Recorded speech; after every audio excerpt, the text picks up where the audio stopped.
Hello everybody, welcome back to the channel, and this is quite the episode. Welcome to all who are new that are probably viewing this video, because I'm intending on advertising this to other platforms than just YouTube, so thanks for tuning in and checking out this video. I think it's a very interesting one, because what I've managed to accomplish I think is very impressive, and I think a lot of people are going to find it intriguing how I went about doing this, and that is reaching Master 20 on the old gold power plant, and more notably, doing it without the use of any whistles, without any berry bombing, without any ingredient tickets used throughout the week, or any energy pillows. Anybody can reach Master 20 if you're willing to just spend enough money on the game to whistle your way all the way through.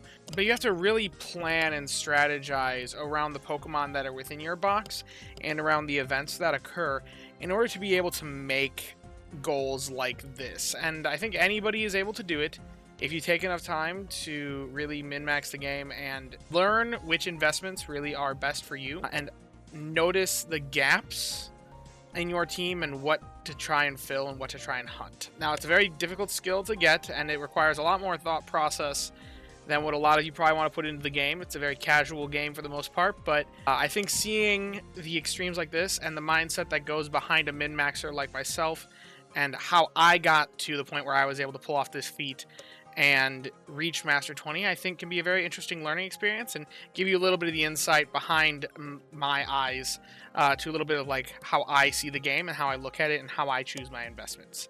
So that's why I wanted to make this video, to just talk about how I did it, brag a little bit, we all like to brag, and just relish in this achievement and show off so that you guys can maybe learn a little about how to target and plan around Master 20 and how you can possibly do it yourself. Now, notably, I'm sure Master 20 at Old Gold Power Plant isn't going to be that big of an achievement way down the road, because as power creep comes along, stronger Pokemon are released, we get more higher level Pokemon, we get higher area bonus. This is going to be a much more achievable thing in the future.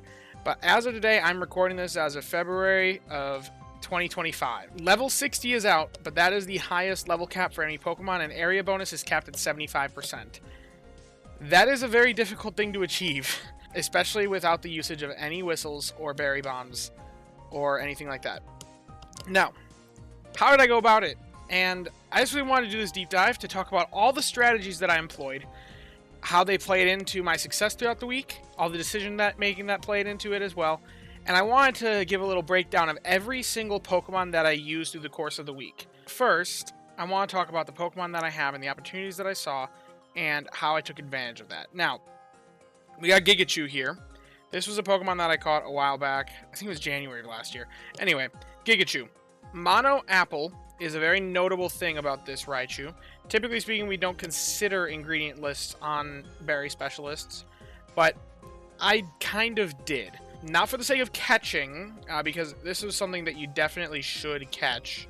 Because look at its sub-skill stat. I mean, you gotta consider that impressive. This thing is amazing. Anybody who knows anything about min-maxing this game would have invested in this thing.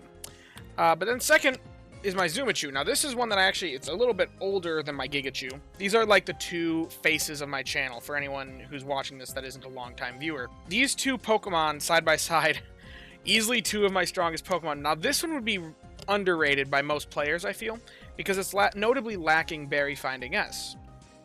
That isn't a problem for it, because helping bonus is tremendously powerful, especially when you intend to leave it on the team all the time, and especially accompanied by additional speed, which when this thing gets to a level 100, it's got all the speed possible, and in the meantime, it's got a good amount of speed with helping bonus and help speed M. Additionally, it doesn't matter that it has energy recovery down if you run it alongside an energy for everyone healer, which is my Gardevoir. Now, the Gardevoir that I have is very interesting. Anybody who knows how the stats work in this game will look at this Gardevoir and say you shouldn't invest in it. And I agree, for the most part. But, if you look at the picture up here, it's shiny. I like shinies. I found one that was kind of usable at level 75, so I invested. You'd probably be surprised to see one like this on a team that can reach Master 20 at the Old Gold Power Plant.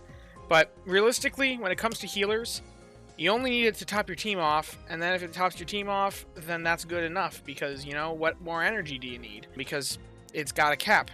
So, if it's good enough to meet that threshold, which I find that this one especially during good camp ticket weeks, can do that at least okay, especially when alongside these two guys having the 2 tiers of helping bonus, boosting its speed even further. So maybe on its own it wouldn't be an adequate healer, but in the context of the greater team that I am investing in, it's more interesting. But you'll notice apples, and ginger, and a tiny amount more apples. Really, there's a lot of apples on my team, and also a decent amount of ginger, because this guy being as fast as he is, or she, I guess, as fast as she is, she produces a actually more sizable amount of ginger than you would expect. It's kind of an underrated thing about Raichu, I feel, in this game, is that it actually makes more ingredients than you would ever think. And I had noticed a while back, when the old gold power plant was released, they released this meal, the Zing Zap Spiced Cola, which has apples, ginger, leeks, and coffee. Now, I had been investing for a while into a Quackable that I caught back around the 1-year anniversary, because I had good Ninja Salad synergy and good Ninja Curry synergy as well with, of all Pokemon, another one that's on this list, my Gengar. I had this Gengar beforehand, really good berry finder, really good help bonus, help speed as well, and some ingredient finding to help it produce more mushrooms. Really powerful Gengar here. Quackable, I caught this one and was like, I invested anyway. And I invested even further when I know that this meal came out, because I saw the potential in my team to make something very synergistic with the high apple output from the 2 berry specialist and the Gardevoir, the ginger output from my second Raichu, and the Quackable, along with, I just needed something for coffee. Now, I did catch a Vikavolt. I don't have a picture of it in my drive, but I can show you what it looks like. So this is my Vikavolt. It's currently level 51. It was a little bit lower level at the time. It's got Mono Coffee, Berry Finding S, Help Speed and Ingredient Finding Up Nature. It'll get better when it hits level 75, but well, that's far enough away. But it produces enough coffee for my needs right now, especially on this meal only taking 12. But one thing very notable about my Vikavolt is that it doesn't have helping bonus. And that is quite a big dagger, especially when considering the way that I had structured my teams around having that helping bonus on just about everything. So I ran this team over the course of the Christmas event. I got desserts both weeks. The week prior had stockpiled a few apples and ginger after they announced the New Year's event. So we went straight from holiday into New Year's. Halfway through the holiday event, I started stockpiling apples and ginger. I didn't need too many to reliably make this meal throughout the course of a week, and I just ran this team throughout the holiday event, making the Zing Zap Spice Cola the whole time and leveling up to 60.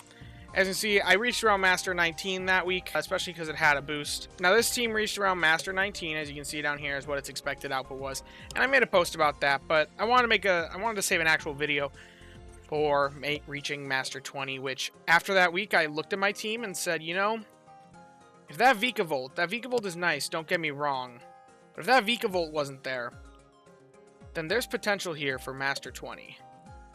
And I realized that and ran with it, because if you do the math, the Zing Zap Spice Cola, 12, you make 21 meals in 1 week. 12 times 21 is 252. And if you do that, you can stockpile 252 in the bag and have the stuff to make the meal consistently without any coffee producer on the team, which then opens up a flexible spot for an additional berry finder, a skill specialist, or whatever you want to put there. And that's ultimately what I did with it by running my Gengar in the last slot, giving me that full team of basically, aside from the Quackable, giving me a full team of berry finders that have favored berry at the old gold power plant, of very good berry finders as well. Now, Gengar is not technically a berry specialist, but it functions like a berry specialist, especially one with stats like this. And I looked at it and was like, you know, if I had a meal boost of 1.5 times, could I do it? So I ran it through the calculator, and sure enough, it gave me about 7.3 million in terms of how much it expected through the course of the week. Old gold power plant Master 20 is only 6.67 million. So this seemed very, very achievable with the boosts that were potentially coming with the Valentine's Day event. I just needed to stockpile 205 apples, 97 ginger, and the coffee. Now, the apples are because my Raichus and Gardevoir, while they do produce a lot, don't produce quite the massive amounts required for this meal. And the secondary Raichu, it still is just a berry specialist with ABB, so I still needed to aid it with just a little more ginger production because it wasn't quite making it on its own. And I wanted to make sure that I was well in the clear for producing enough ginger. So that's how I decided what was going into my bag. Now, these 40 leeks are just to make sure that I don't miss breakfast and lunch on Monday morning.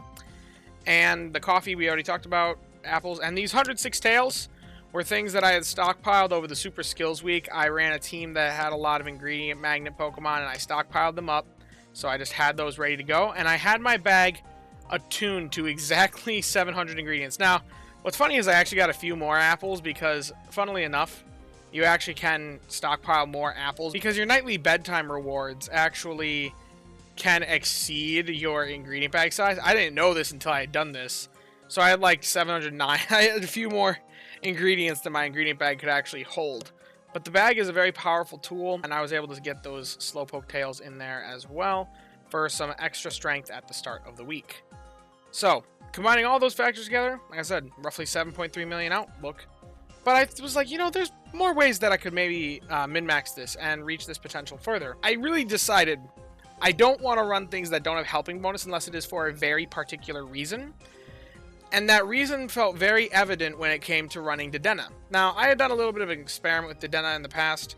I'd done quite a bit of math with it, but I ran that experiment with Dedenne with my Super Skills Week team. I ran Dedenne during that week, and I had relatively decent results from it, so I wanted to try running it again. And for those of you that don't know this spreadsheet, it's a tool of mine that I created to basically evaluate the value of a Dedenne proc.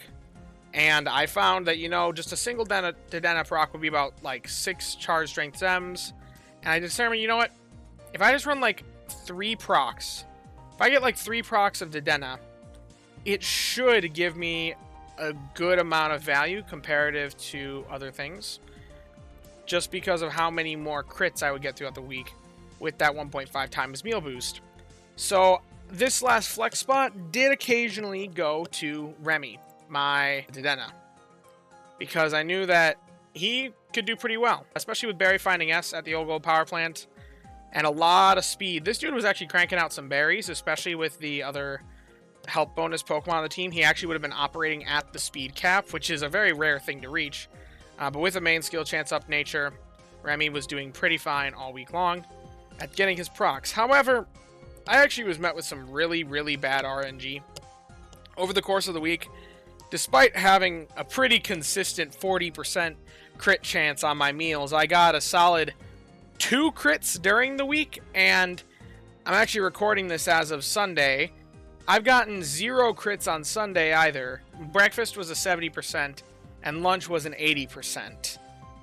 Dinner, I'm not risking it. It's currently at 100% meal crit chance. I am going to get that crit, even if it is suboptimal, but at this point, I'm already past M20.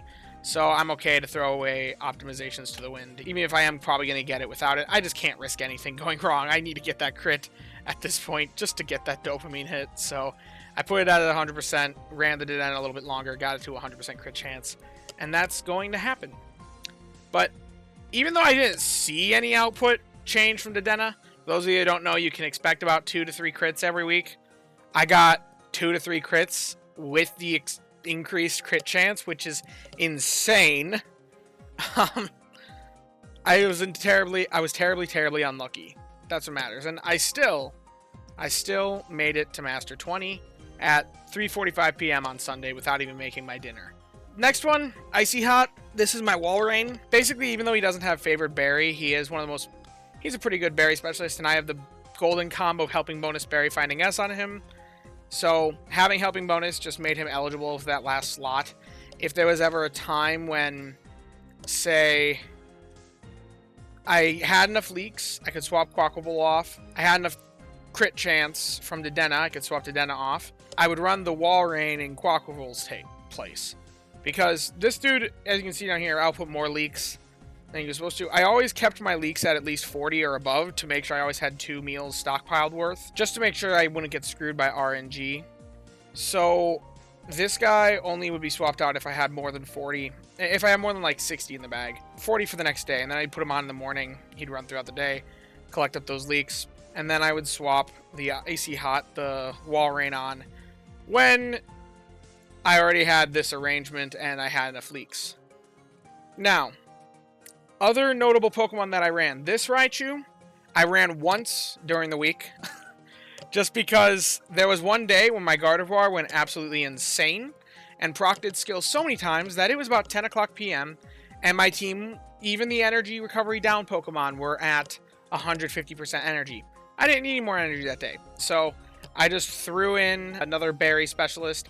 There was no need for another helping bonus Pokemon at that point because all of these specialists pretty much all had helping speed M already on them, which then they'd be operating at the speed cap. Helping bonus doesn't contribute much more, having that 5th Pokemon. So I threw in instead a favored berry finding. Oh, this one doesn't even have berry finding S, but also I wanted to get it through the night to get a little XP. So this one was actually kind of a suboptimal choice for this week, if my only goal was strength this week, but I wanted to get a little bit of sleep XP on him. So as you can see, level 75, this guy's going to be insane. But I did run him for one night, so he is notable because he did get on the team that made Master 20. And then Flareon, this is another odd one. I'm running this one right now and exclusively right now. It didn't run the rest of the week, so this one's really not on the team that made Master 20 because it's coming in after the Master 20, but I still want to make note of it because it's an interesting discussion. I have a 100% crit chance for my dinner, so I know that any ingredients that I put in the pot, even if it is filler, which is not the best use for ingredients, that is going to be multiplied by 3 times 1.5 for the event. So all that extra filler is actually pretty powerful, all things considered. I decided to throw them on just for today, for tonight, to get a little bit, squeeze a little bit of extra strength. Because I figured getting even just 1 or 2 procs out of this on a guaranteed crit meal with triple value is going to be more valuable than what the Wall Rain can provide.